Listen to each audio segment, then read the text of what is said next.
Hello people, welcome back to my channel that is geography reveal. आज हम class 9 का chapter 2 का part 1 cover करेंगे क्योंकि ये चैप्टर बहुत ज़्यादा बड़ा है। सो इसलिए हमने इसको 3 पार्ट में डिवाइड कर दिया है। सो आज की क्लास में हम सिर्फ तीन चीज़ों को कवर करेंगे, that is Himalayan mountains, northern plains and peninsular plateaus. The rest will cover in the next class. So let's get started with the topic. सबसे पहले हम द हिमालयाज़ के बारे में बात करते हैं। तो जब भी हम हिमालयाज़ को लेते हैं, हिमालयाज़ को लेके चलते हैं, that means young fold mountains. ठीक है, ऐसा क्यों बोलते हैं? बिकॉज इनका भी थोड़ा सा ही टाइम पहले, मतलब हमारे लिए थोड़ा टाइम पहले है, बट ये बहुत ईयर्स पहले, जिसको हम जियोलॉजिकल हिस्ट्री में रीसेंट ओरिजिन बोलते हैं। तो सबसे लेटेस्ट ये हिमालय बना है, इसलिए इसको हम यंग फोल्ड माउंटेन बोलते हैं। एक आग की तरह ही बनाता है। आगे मैं फोटोज़ में दिखाऊंगी कैसे आग बनाता है। So it covers a distance of about 2400 kilometre with a width of 400 kilometre इन कश्मीर, जिसको हम वेस्टर्न हिमालयाज़ भी बोलते हैं। ठीक है, और 150 किलोमीटर इन अरुणाचल प्रदेश, जिसको हम ईस्टर्न हिमालयाज़ भी बोलते हैं। इसमें 3 पैरेलल रेंजेस हैं। कौन कौन सी हैं बात करते हैं।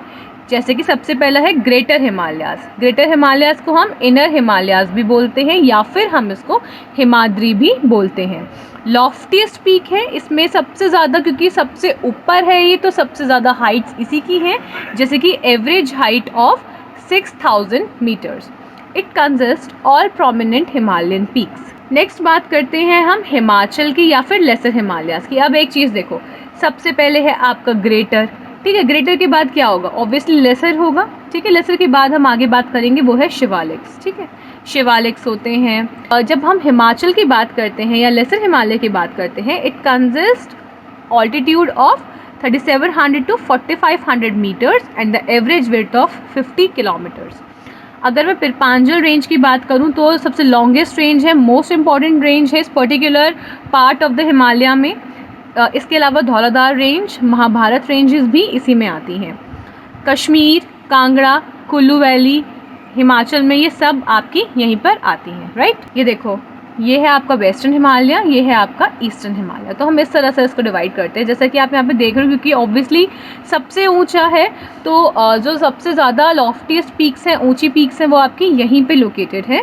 इसके अलावा कुछ one of the highest ranges जैसे कि आपकी कंचनजंगा, ये सब भी आपके ईस्टर्न हिमालय की तरफ भी लोकेटेड है। नेक्स्ट मैंने बताया था ग्रेटर, लेसर एंड शिवालिक्स। ठीक है, इसकी जो विड्थ है that is 10 to 50 kilometre. Average altitude है that is between 900 to 1100 metres. अब इसको हम क्या बोलते हैं? देखो, यहाँ पर अगर मैं बात करूँ लेसर हिमालय और शिवालिक्स, इन दोनों के बीच में आपकी वैलीज लोकेटेड होती हैं। ठीक है, इन वैलीज को हम बोलते हैं डून्स या फिर नॉर्मल DUNS डून्स। ठीक है, जैसे कि आपका देहरादून, कोटली दून, पाटली दून एक्सेट्रा। यहाँ पे आप देख सकते हो, यहाँ पे आपको दिखा रहा है शिवालिक दिखा रहा है, नॉर्मल आपका ग्रेटर हिमालयाज़ दिखा रहा है। ठीक है, और लेसर हिमालयाज़ भी इन दोनों के बीच में ही है। आगे बात करते हैं, जब आपका ये पूरा जो हिमालयाज़ है ना बच्चों, जब भी आपका ईस्टर्न साइड में लोकेटेड होता है या फिर इस रीजन में जहाँ पे आपका पूरा ब्रह्मपुत्र रिवर है, तो इसको हम बोलते हैं पूर्वांचल या फिर ईस्टर्न हिल्स एंड माउंटेन्स। इसमें आपकी बहुत इंपॉर्टेंट हैं, कौन कौन सी हैं?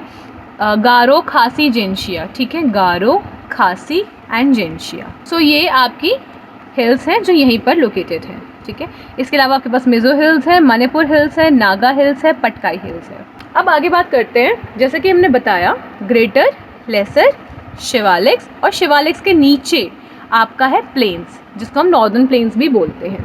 अब इधर ध्यान से देखना, जो भी शिवालिक में बेसिकली जो जितने भी आपके पेबल्स हैं, बोल्डर्स हैं, एक्सेट्रा, ये सब जो चीज़ें हैं, ये सब यहाँ पर प्लेन्स में आके आपकी जमा हो जाती हैं। ठीक है, इसीलिए जितनी भी सेडिमेंटेशन है हाइट से, कोई भी चीज़ अगर पीक पर है, सपोज़ ये आपका ऐसा स्टीप एंगल है और मैं इसको इस तरह से बना दूँ डिप्रेशन टाइप, तो ऑब्वियसली ये सारा कुछ जितना भी स्टीपनेस है का कुछ तो यहाँ जमा हो जाएगा, मोस्ट ऑफ द थिंग्स यहाँ जमा हो जाएंगी, बट इसके अलावा जो थोड़ा मोड़ा है वो आपका बाकी का यहाँ पे भी जमा हो जाएगा। मतलब ये तो मैंने जस्ट एक आइडिया के लिए बनाया है, इट्स लाइक अ डिप्रेशन। ठीक है, तो northern plain is like a depression जहाँ पे सब कुछ आपका जमा हो गया है। इसमें आपकी 3 मेजर रिवर्स जो हैं एक सिस्टम प्ले करती हैं रिवर का, that is Indus, Ganga and Brahmaputra.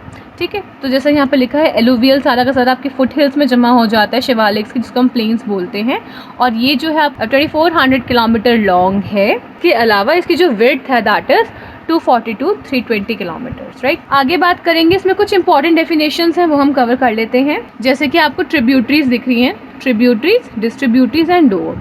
तो ट्रिब्यूटरीज क्या होती हैं? जब आपकी बेसिकली दो रिवर्स, ठीक है, एक सिंगल रिवर बन जाए दैट इज़ योर ट्रिब्यूटरी, ठीक है, ट्रिब्यूटरी। बट अगर आपकी एक रिवर बाइफर्केट हो जाए, सपोज यहाँ पे कुछ माउंटेन है सपोज, और ये बाइफर्केट हो जाए इस तरह से, so that is called distributary, ठीक है। डोआब क्या होता है? डो मीन्स टू या दो, अब मीन्स वाटर। तो बेसिकली जब दो जगह वाटर, जैसे कि आपका है बरी दोआब, ठीक है, एक एग्जांपल दे रही हूँ। बरी किससे बनता है? ब्यास और रावी रिवर से, ठीक है। ब्यास और रावी जहाँ पे आपकी बनती हैं, दोनों मिलती हैं और वो जो डोब बनाती हैं दैट इज़ कॉल्ड बरी डोआब। इसके अलावा आपका आब का एक एग्जांपल है, जैसे कि पंजाब, ऑब्वियसली वहाँ पे 5 रिवर्स आकर मिलती हैं, सो पंजाब। नॉर्दर्न प्लेन्स आपका 4 पार्ट्स में डिवाइडेड है या 4 रीजन्स में डिवाइडेड है। बहुत ज़्यादा इंपॉर्टेंट है, एग्जाम पर्पस से तो आता ही है। इसके अलावा बच्चे बहुत कंफ्यूज भी होते हैं इसमें, तो इसलिए इसको समझना ज़रूरी है, ठीक है। भाबर, सबसे पहले बात करेंगे हम भाबर की। सो भाबर में है क्या? भाबर में जो भी आपका डिपॉजिट होता है, जो भी पेबल्स होते हैं, जितने भी आपके बोल्डर्स, पेबल्स जो भी है, सब वहाँ जमा हो जाता है भाबर में। इसका width is around 8 to 16 kilometre और ये शिवालिक्स के पैरेलल चलता है। जैसे सपोज शिवालिक्स आपका यहाँ है और ये आपका प्लेन्स है, तो शिवालिक्स के पैरेलल जैसे शिवालिक रेंज यहाँ है और ये इसके पैरेलल चलेगा, सारे बोल्डर्स, पेबल्स सब यहाँ जमा हो जाएंगे। सो इससे क्या होता है कि जो भी स्ट्रीम होती है ना वो यहाँ पे डिसअपेयर हो जाती है, सारी स्ट्रीम्स इस बेल्ट में डिसअपेयर हो जाती है। नेक्स्ट बात करते हैं तराई की। तराई में क्या होता है? बट क्योंकि अब हम देख रहे हैं, क्योंकि ऑब्वियसली सब कुछ तो यहाँ है, बोल्डर्स यहाँ जमा होगा, तो यहाँ क्या होगा? यहाँ कुछ नहीं बट सिल्टेशन, जितना भी कीचड़ है, बहुत ज़्यादा आपका मार्शी एरिया है, वो यहाँ डेवलप होगा। सो तराई में जो रिवर है जो यहाँ खो जाती है, यहाँ लॉस्ट हो जाती है, दिखती नहीं है पेबल्स, बोल्डर्स, कॉबल्स की वजह से, वो यहाँ पे री इमर्ज हो जाती है। इस वजह से यहाँ पे वेट, स्वॉम्पी और मार्शी रीजन बना देता है। बट उसके साथ आपका थिकली फॉरेस्टेड रीजन जो कि वाइल्ड लाइफ और अलग अलग फ्लोरा फौना भी कवर करता है, वो भी कवर होता है। बट दीज डेज इसको हम क्लियर कर रहे हैं क्योंकि हमें एग्रीकल्चरल लैंड भी चाहिए। आगे बात करते हैं भांगर की। The largest part of the northern plain is formed of older alluvium. It lies above the flood plains. ठीक है, भांगर को बेसिकली अगर हम बात करें, भांगर मीन्स ओल्डर एलुवियम, मतलब कि जो पुराना एलुवियम है जो बहुत ज़्यादा फर्टाइल नहीं रहा और उसमें ज़्यादातर कैल्शियम डिपॉजिट्स आ गए हैं, कैलकेरियस डिपॉजिट्स आ गए हैं, that makes the soil infertile, ठीक है, उसको हम बोलते हैं कंकड़, ठीक है। कंकड़ नोड्यूल्स जमा हो जाते हैं, एग्जाम में क्वेश्चन आता है कि कंकड़ नोड्यूल्स कहाँ जमा हो जाते हैं, सो बेसिकली भांगर में जमा हो जाते हैं। ओल्ड एलुवियम किसको बोलते हैं? भांगर को बोलते हैं। सो ये सब एग्जाम में क्वेश्चन आते हैं। इसके अलावा खादर, तो खादर मीन्स न्यू, ठीक है, खादर मीन्स न्यूअर, यंगर डिपॉजिट। जैसे कि भांगर ओल्ड है, इसी तरीके से खादर न्यू है, न्यू डिपॉजिट्स यहाँ पे जमा हो जाते हैं, which makes the soil very much fertile and ideal for agriculture या फिर इंटेंसिव एग्रीकल्चर, ठीक है। बेसिकली एग्रीकल्चर के लिए बहुत ज़्यादा ये अच्छा हो जाता है। आई होप इतना क्लियर है आप लोगों को। आगे बात करते हैं पेनिनसुलर रीजन की, ठीक है। तो पेनिनसुलर रीजन्स मीन्स पेनिनसुला क्या होता है? पेनिनसुला वो जगह होती है जहाँ पे आपका 3 साइड, टोटल आपका 1 2 3 साइड आपका वाटर जमा होता है। सो ये जो पूरा यहाँ पे जो रीजन है, जितना भी आपका पूरा रीजन है, that is your plateau region, ठीक है, पूरा का पूरा आपका प्लेटू रीजन है। और ये बेसिकली किस चीज़ से बना हुआ है? Old crystalline igneous metamorphic rocks, ठीक है। और एग्जाम में क्वेश्चन आता है कि जो आपका प्लेटू रीजन है या पेनिनसुलर रीजन है, इसमें जो रॉक्स हैं, ठीक है, वो किस काम आते हैं? जो सैंडस्टोन है वो किस काम आता है? तो उसमें जितना भी सैंडस्टोन अवेलेबल है और भी इग्नियस भी है, मेटामॉर्फिक भी हैं जैसे यहाँ पे देखा, बट आपका सैंडस्टोन जो कि सेडिमेंट्री रॉक है वो भी है, और उससे हम बहुत सारे बिल्डिंग्स बनाने में काम आया, जैसे कि आपने कुतुब मीनार देखा है, दैट इज़ रेड सैंडस्टोन, तो इन सब चीज़ों को बनाने में भी काम आता है। ठीक है, एग्जाम में क्वेश्चन आता है। इसके अलावा peninsular region is divided into 2 broad divisions, first is central highlands and second is Deccan plateau. तो पहले हम सेंट्रल हाईलैंड की बात कर लेते हैं। सेंट्रल हाईलैंड क्या है? The part of peninsular plateau lying to the north of the Narmada. अब एक चीज़ ध्यान रखना है यहाँ पर कि आपकी एक इम्पॉर्टेंट चीज़ है जो डिमार्केशन का काम कर रही है, दैट इज़ रिवर नर्मदा, जो कि आपकी यहाँ है। ठीक है, नर्मदा के ऊपर वाला जो पार्ट है दैट इज़ योर मालवा प्लेटू। ठीक है, हम यहाँ पे सेंट्रल हाईलैंड्स की बात करें, भूलना नहीं। तो यहाँ पे आपका मालवा प्लेटू है, और विंध्यन रेंज कहाँ है? मालवा प्लेटू और नर्मदा के बीच में आपकी विंध्यन रेंज लोकेटेड है। ठीक है, so Vindhyan range is bounded by the Satpura range on the south. ठीक है, सतपुरा है इन द साउथ, विंध्य की बात हो रही है सतपुरा, इसके तो साउथ में ही, अगर हम नर्मदा की बात ना करें जो कि डिमार्केशन का काम कर रही है, विंध्य के साउथ में आपका सतपुरा आ जाता है। And Aravalli on the north west, Aravalli आपका नॉर्थ वेस्ट में आ जाता है, और बाकी के डेजर्ट्स भी रीजन, यहाँ पर पूरा आपका डेजर्ट भी रीजन आ जाता है। चंबल, सिंध, बेतवा, केन, ये सारी की सारी यहाँ पे ड्रेन होती हैं, जिसका मतलब है कि यहाँ पर पक्का कोई स्लोप है। सारी की सारी रिवर देख रहे हो ना आप, चंबल, सिंध, बेतवा, केन, तो सोन दिखाई नहीं दे रही है, सोन तो दिखाई दे रही है, देखो यहाँ पर। ठीक है, सो ये सब यहाँ पर आकर ड्रेन हो रही है, दैट मीन्स ये काफ़ी नीचे है, डिप्रेशन है यहाँ पे, ताकि तभी यहाँ पर सब कुछ आकर डिपॉजिट हो रहा है। सेंट्रल हाईलैंड्स बहुत ज़्यादा वाइडर हैं in the west but narrower हैं इन द ईस्ट। यहाँ देखो, यहाँ पे वाइडर हैं, यहाँ पे नैरोअर है, मतलब कि जो पूरा एरिया है आपका इस तरफ ईस्ट, ठीक है, यहाँ पे आपकी वाइडर नहीं है, जबकि यहाँ पर ये जो पूरा एरिया है यहाँ पर आपकी वाइडर है।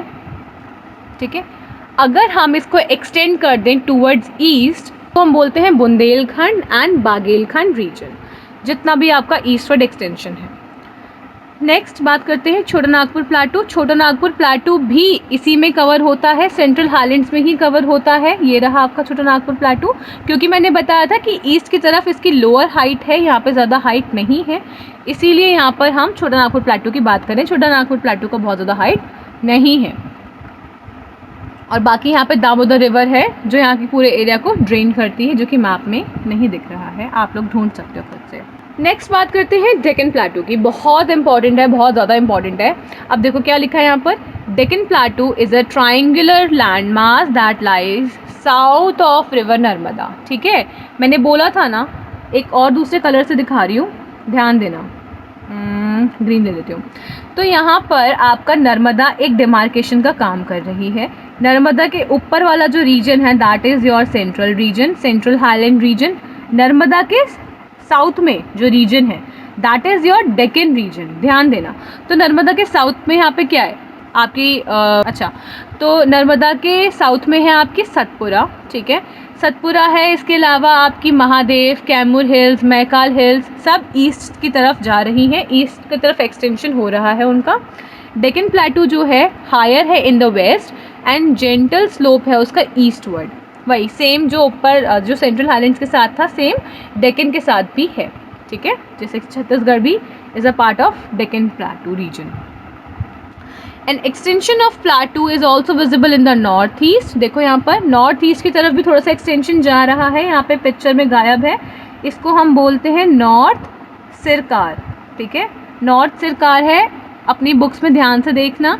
और कार्बी एंगलॉक प्लेटू भी डेक्कन का पार्ट है, जो कि आपका इधर मेघालय की तरफ आ रहा है, मेघालय की तरफ एक्सटेंड हो रहा है, इस तरफ आएगा कहीं पर। It is separated by a fault from the छोटा नागपुर प्लेटू। ये फॉल्ट है, ठीक है, एक फॉल्ट है, उस फॉल्ट का नाम नहीं दिया है यहाँ पर, बट एक फॉल्ट से छोटा नागपुर प्लेटू को डिवाइड करा, क्योंकि छोटा Nagpur प्लेटू is a part of central highlands, right. 3 prominent hill ranges from the west to east are गारो, खासी, जेंशिया, जो कि मैंने आपको एक हिमालय के उसमें भी बताया था, और यहाँ पे भी वो कवर हो रही हैं क्योंकि वो हिल्स हैं। आप उसको एक प्लेटू के एक्सटेंशन में भी बोल सकते हो और हिमालय के एक्सटेंशन में भी, मतलब हिमालय का जो थोड़ा पार्ट आ रहा है वहाँ पे, उसमें भी हम इसको कवर कर सकते हैं। आई होप इतना आप लोगों को क्लियर है और सब कुछ समझ में आ गया है। अगर आपको समझ में आया देन प्लीज़ मेरे चैनल को लाइक कीजिएगा, शेयर कीजिए, कमेंट कीजिए और सब्सक्राइब करना मत भूलिए। कमेंट तो ज़रूर करना ताकि मुझे पता चले आप लोगों को कितना समझ में आ रहा है, कितना समझ में नहीं आ रहा है।